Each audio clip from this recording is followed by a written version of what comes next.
Hey guys, I pray that you're well. You are continuously washing your hands, practicing social distancing, and doing what you can to flatten the curve.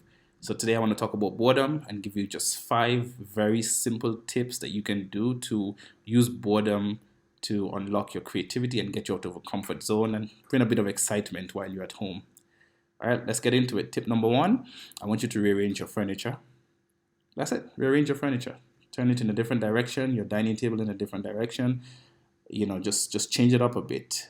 And while you're at it, I want you to have something of the color blue somewhere prominent. If you have your TV facing one direction, I want you to put above the TV something that has the color blue, because studies show us that when we continuously see the color blue, it helps to spark our creativity.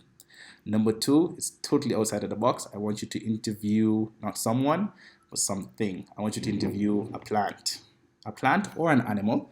I want you to interview and ask them how they're handling this whole COVID-19 pandemic. How are they feeling? What challenges are they facing? You got to use your imagination. One tip, do a bit of research on the plant or the animal that you'll be interviewing just to get a bit of idea. But I don't want you to go do a whole course on finding out knowledge about the plant or animal. Just a little bit of information to guide you. All right. The rest, use your imagination. Three, use a typical household item and find an alternative use for it. So I'm going to use one item that I've seen a lot of people doing on social media, which is the toilet paper. I've seen people using it to juggle as a football. I've seen some people put 2 toilet rolls together, put a stick in between and use it like a dumbbell. Just come up with an idea for it. Some people have stacked them together and use it to jump over to work their core or their legs or something like that.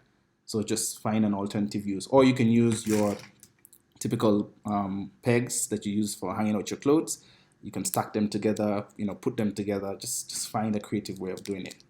All right, next tip I want you to do is interview an actual person, someone outside of your country, and ask them, just get to find out how they're dealing with this whole COVID situation. Preferably someone who you don't normally speak to, and if you're daring, a total stranger. So you can reach out to someone on the internet and just find out how they're handling the whole pandemic and the lockdown situation. All right. Next tip I want to give you, final tip, is listen to a podcast. But I don't want you to listen to a podcast that is in your regular domain of conversation. By that, I mean, if you're a football fan, don't listen to a podcast on football. If you're a sports fan, don't listen to a podcast on sports. Do something totally outside of what you normally converse about. So it forces you to be a bit more attentive, to pay more attention to detail. So I like listening to a podcast called School of Greatness by Lewis Howes. But right now I'm listening to a podcast by a doctor. I've forgotten the name of the podcast, and she just helps other doctors deal with anxiety, doubt in their lives. So I like it. It does come full circle back to what I talk about overcoming fear, but still I'm learning new things. I'm not a doctor, but I'm just learning new things. Hey, bonus tip, you can try a new language, right? There's so many apps online, just try a new language. And yeah, this can help you deal with boredom. So as I said, don't make an excuse. Try the tips, guys. Let's hang out in the comment section. Let me know what you are doing to deal with your boredom and encourage each other. So like, subscribe, let me know what you think. Is this video helpful?